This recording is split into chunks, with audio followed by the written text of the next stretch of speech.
On my brother's wedding day, my parents forced me to wait tables because you're not doing anything with your life anyway. When the bride mocked my new job, I threw the champagne on her dress. Police, but the next day he was shocked to see me in the prison. So, this happened a few months ago, and it's been playing on my mind ever since.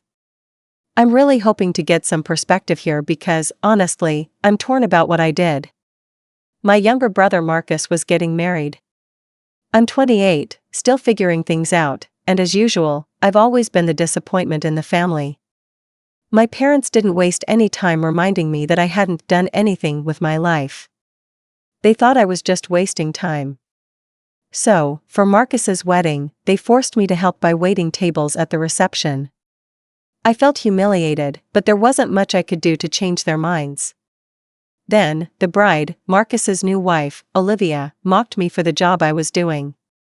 I mean, she literally looked me up and down and sneered at me. I lost my cool and threw champagne on her wedding dress. The reaction from my family was, well, I'm sure you can guess. The next day, Marcus was in shock when he saw me at the local jail. I'm conflicted. Was I wrong to do that? Or was I just standing up for myself for once? It was a cold, gray afternoon in late autumn when I arrived at the venue for Marcus's wedding. The place was beautiful, a grand old mansion on the outskirts of our small town. Everyone had been buzzing about it for months. To say my parents were excited would be an understatement. They talked about it constantly. And why wouldn't they? It was their youngest son, their perfect child, getting married. I was happy for Marcus, sure, but a part of me couldn't help but feel like a shadow in his world. Marcus had always been the golden boy, smart, athletic, the child who never stepped out of line. He had the career path laid out for him, and it was all so easy for him. For me? Things were harder.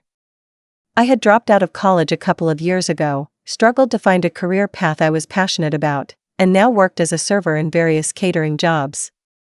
It wasn't glamorous, but it paid the bills. But it wasn't enough for my parents. To them, I was still a failure.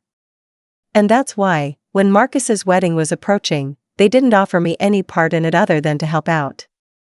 You're not doing anything with your life anyway, my mom said to me, barely looking up from her phone as I stood in the kitchen. The least you can do is contribute. Wait tables at the wedding. That was it. That was my contribution to my brother's big day. No emotional support. No standing proudly next to him in family photos. Just serving the guests while my parents gushed over Marcus and his new bride. I tried to put on a brave face, but as I stepped into the grand hall, I couldn't shake the overwhelming sense of humiliation. My mother had insisted that I wear a black dress, simple enough for the occasion but formal enough to blend in. I looked around the room as I arrived. Everyone seemed so perfect. The guests were all talking excitedly, greeting each other like they were part of some elite club. Meanwhile, I was just a background figure. A ghost, really. As the ceremony wrapped up, the guests began to move to the reception area. I took my place near the drinks table, trying not to draw attention to myself as I filled glasses and circulated around the room, offering hors d'oeuvres. My mind was numb from the constant noise around me. It was hard to focus on the tasks when all I could feel was the weight of my parents' eyes on me. Then, Olivia entered the room. She was even more stunning than I remembered, blonde, tall, wearing a sparkling wedding dress that shimmered like it belonged in a fairy tale. The room seemed to hush as she made her way to her seat, a perfect picture of elegance and grace. Olivia had always been kind enough to me, but there was something about her that always rubbed me the wrong way. She was polished and composed, everything I wasn't. She and Marcus had been dating for a few years before they got engaged, and I had watched them grow closer over time. While I couldn't help but feel a little jealousy, it was mostly rooted in the fact that Marcus had found someone who seemed to have her life perfectly figured out. Meanwhile, I was just, well, existing. The reception was in full swing, and the music played softly in the background. I was carrying trays of drinks when Olivia spotted me across the room. She smiled and made her way toward me, her heels clicking sharply against the hardwood floor. "So, you're here to help out," she said, her voice sweet but tinged with something sharp. I could tell she wasn't just being friendly. I nodded, my hands shaking slightly as I held the tray of champagne flutes. "Yes. Just helping out." She tilted her head, looking me up and down in a way that made me uncomfortable. "Helping out," she repeated, her voice dripping with mock sweetness. How quaint. I tried not to let it bother me. It wasn't the first time I'd felt looked down on by someone in this family. But then she went on. "You know, I always thought you'd be more successful by now. I mean, waitressing?" "Really?" Olivia let out a small, almost cruel laugh, as though she had just told an inside joke no one else was supposed to get. For a moment, I couldn't breathe. It was like the walls were closing in. Her words hit me like a slap to the face, and I felt that familiar, gnawing sense of failure creep up my chest. I had spent so many years trying to make my family proud, trying to prove that I wasn't a disappointment, but here she was, reminding me exactly how little I had accomplished. I swallowed hard, but the hurt was too much. My hands were trembling now, and before I could even think about it, I raised the champagne flute in my hand and tossed it, the cold liquid splashing across her pristine white wedding dress. The room fell silent. Olivia gasped, her hands flying up to clutch at the fabric, as the bubbly liquid stained the fabric in a perfect arc. Her face went from stunned to angry in an instant.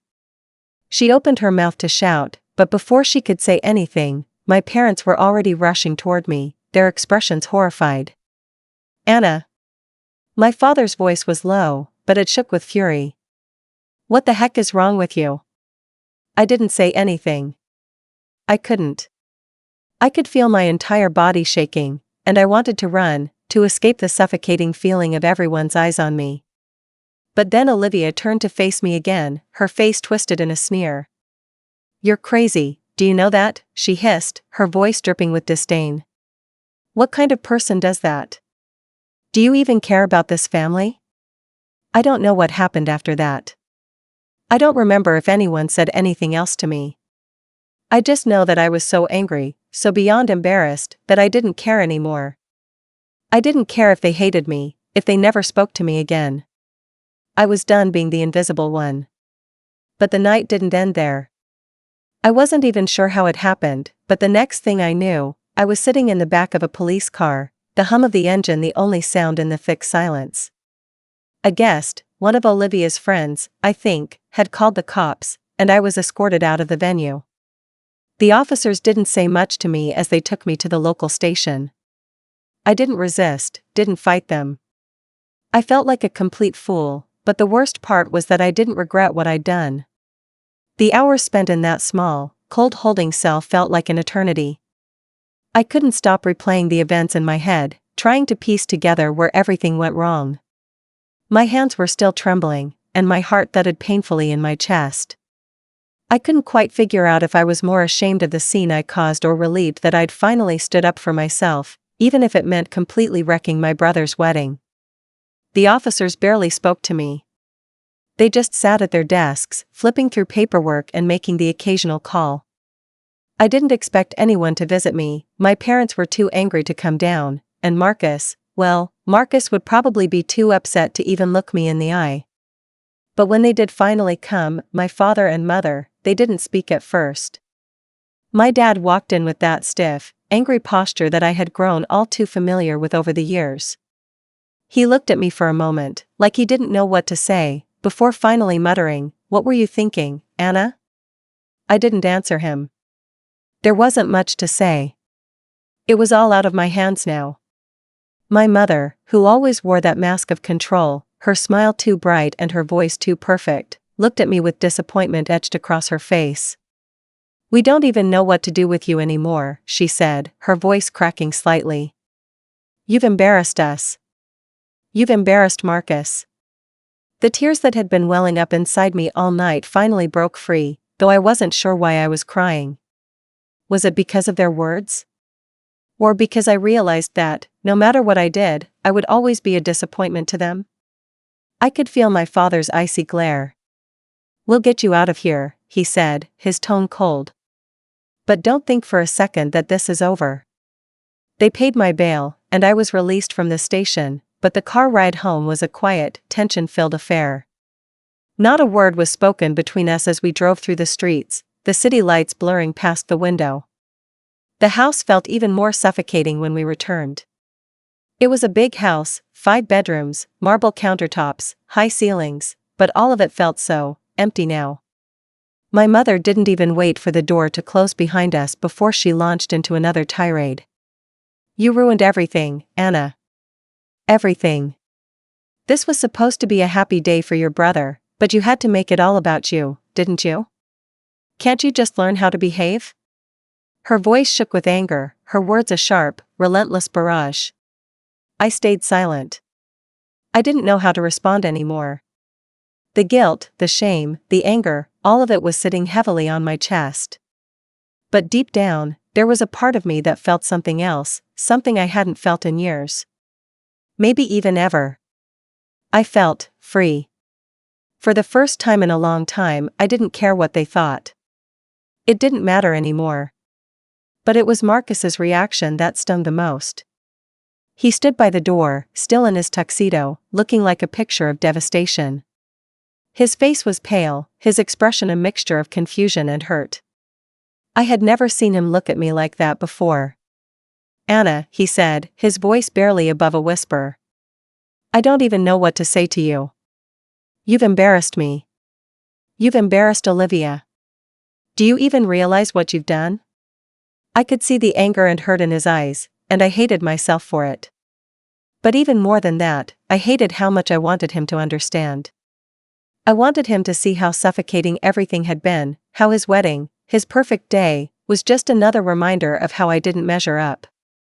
But instead, I saw only the disappointment in his eyes. I couldn't take it anymore, Marcus, I said, my voice small. It wasn't an excuse, just the truth. I've been invisible my whole life. I've been your shadow, and I snapped. "I'm sorry." He shook his head, a sharp, almost pitying look crossing his face. "This isn't about you, Anna. This was my wedding. My day. But you," he stopped, as if he couldn't find the right words. "You've crossed a line." I wanted to scream, to tell him that everything had always been about him, that I'd always been pushed to the side. But I didn't. I just stood there, feeling smaller and smaller. And then my mother spoke again, her words venomous. "I can't believe we raised such a selfish child," she said, turning her gaze toward me. "You ruined your brother's life, his future. You've ruined everything." At that moment, I realized I was done. Done with trying to win their approval. Done with living in their shadow. They would never see me the way I wanted them to. They would never look at me with pride. The next few days were a blur. I stayed in my room for the most part, trying to process everything that had happened. I didn't want to see anyone. I didn't want to face Marcus, or Olivia, or my parents. I didn't want to be part of that world anymore. But the worst part? They didn't even seem to care. Marcus and Olivia didn't call. My parents barely spoke to me, except to tell me how disappointed they were. They were still furious, still bitter, and the silence between us was deafening. I started looking for a new place to stay. I knew that living under their roof was never going to work again, not after what had happened. I couldn't be around them anymore, not in this suffocating atmosphere where I was always the disappointment, the afterthought. So, I left. I packed a few bags, found a small apartment on the other side of town, and moved out. It wasn't much, but it was mine. For the first time, I didn't feel like I was suffocating. But even as I settled into my new place, I couldn't escape the fallout. My parents didn't reach out. Marcus didn't speak to me. The silence between us was now a permanent fixture in my life. It hurt. It hurt more than I'd expected. But the weird thing was, there was also a sense of relief. For the first time in years, I wasn't living under their expectations, under the weight of their disappointment. I was just me. And that felt a little bit freeing, even if it came at the expense of family. Days turned into weeks, and the silence from my family felt like an oppressive cloud hanging over me. I had moved into the small apartment, just enough space to breathe, but every day felt like a reminder of what I had left behind. The disappointment of my parents. The cold indifference of Marcus. The endless cycle of trying to prove myself to them, only to be shut out once again. Still, something in me had shifted. No longer was I the girl trying to claw for scraps of approval. No longer was I the one running after affection or validation from people who couldn't see me for who I truly was. The bitter truth was that I didn't need their approval anymore. I had been through enough to understand that I wasn't going to change their opinions of me. And maybe that was the best thing I had learned through all of this. The thing I had to let go of was the need to be accepted by them. I threw myself into work. It wasn't glamorous, but it was something I could control. I found more catering gigs, and as I built a name for myself in the industry, I started to gain a new sense of pride in what I did. Slowly, the hurt of my brother's wedding day faded, replaced with a new kind of confidence I hadn't known I was capable of. For the first time in years, I was doing something for me. And then, months later, I received a message from an unfamiliar number. It was from Marcus. I stared at the screen for a long time before I opened the message. It wasn't long, just a short apology. He acknowledged that I had been wronged in his eyes, that I had felt ignored and invisible all those years. He said he understood that now, after some time to reflect. He wanted to meet and talk things through. Olivia had also apparently been upset about what happened, and he wanted to move on and put it behind us. He claimed they were ready to heal the rift. I didn't know how to feel. Part of me wanted to be angry, to tell him to go to heck. After all, he had barely spoken to me after the incident. I had suffered the fallout alone, and the fact that he now wanted to have some kind of reconciliation seemed almost laughable. But another part of me, a smaller part, still wanted that family connection. I had always longed for it, after all. But something told me I didn't need them anymore. I didn't need them to heal. I had healed on my own. I agreed to meet Marcus, but I had no intention of simply forgiving him or pretending everything was fine. I wasn't doing this for him. I was doing it for myself, to finally take control of the narrative. We met at a small cafe in the town center, a place that had once been a frequent hangout for me and Marcus before the distance had grown between us. I could see him as soon as I walked in. He was sitting at a corner booth, fidgeting with a coffee cup. He stood up when he saw me and immediately pulled me into an awkward hug. It felt cold, unfamiliar. "Anna, thank you for agreeing to meet," he said, his voice almost hesitant. I sat across from him, my hands clasped together on the table. "What's this all about, Marcus? Why now?" He cleared his throat. I'd been thinking a lot about that night. About what happened at the wedding. And I realize now that I should have been more understanding. I should have been there for you, not just for Olivia, or for the perfect wedding day. I've been selfish. I listened, nodding slightly, but I wasn't fully convinced by his words. He had hurt me more than once, and I wasn't going to let this conversation turn into an easy fix. I wasn't some puzzle to be solved, some apology that could smooth over all the years of neglect and disappointment. "I get that you've been struggling with the expectations our family has put on you," Marcus continued, his voice quieter now. "But, Anna, this isn't you. You're better than that, better than letting a moment like that define you." I took a deep breath. This wasn't the apology I had expected. And honestly, it didn't feel enough. But what struck me most was how much he was still trying to make it about him. About what he thought was best for me. "You don't get it, Marcus," I said, my voice steady but firm. "You and Mom and Dad, none of you ever understood who I am, or what I wanted. You think I'm some sort of project to fix. But I'm not broken. I'm just me." He opened his mouth to respond, but I raised a hand to stop him. "You wanted an apology from me after what I did, right? But do you understand why I did it?" I paused for a moment, letting the silence settle between us. I was invisible for so long. I finally got tired of being the person you and mom and dad just expected to bend to your will.